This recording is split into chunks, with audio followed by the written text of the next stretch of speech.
Chers tous, une chose est d'avoir les ressources naturelles généreuses pour développer un pays, une autre en est d'avoir les hommes qu'il faut à la place qu'il faut pour gérer ces ressources-là, afin qu'une nation puisse réellement émerger.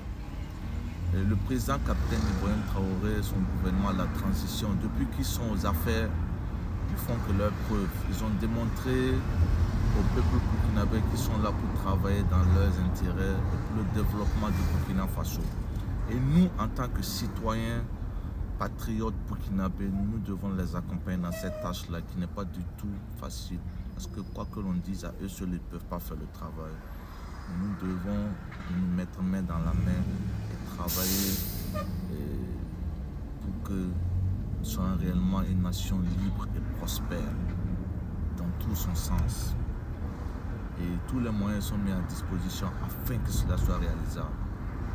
Nous avons dernièrement l'acquisition d'équipements et d'intrants agricoles qui a été subventionné par l'État afin de booster la production agricole. C'est-à-dire que si vous avez des terres cultivables ou des coopératives, l'État met à votre disposition ces moyens-là afin que vous puissiez travailler.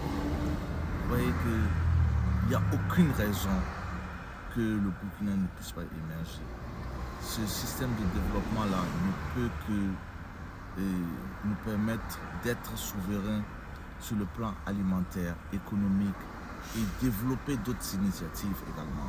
Parce que, quoi que l'on dise, nous encore en Afrique, nous sommes derrière parce que les géants là, eux sont au niveau là où ils se concurrencent sur le plan technologique, ils sont en train de voir comment ils vont aller se partager la Lune, ils vont aller s'installer sur la Lune et ils sont à ce niveau-là. Donc nous devons de travailler pour essayer quand même d'avoir une place à ce niveau-là. Et c'est possible parce que nous avons les moyens nécessaires et notre nombre est notre force. Chers tous, mettons-nous au travail. Excellente journée et surtout bonne santé.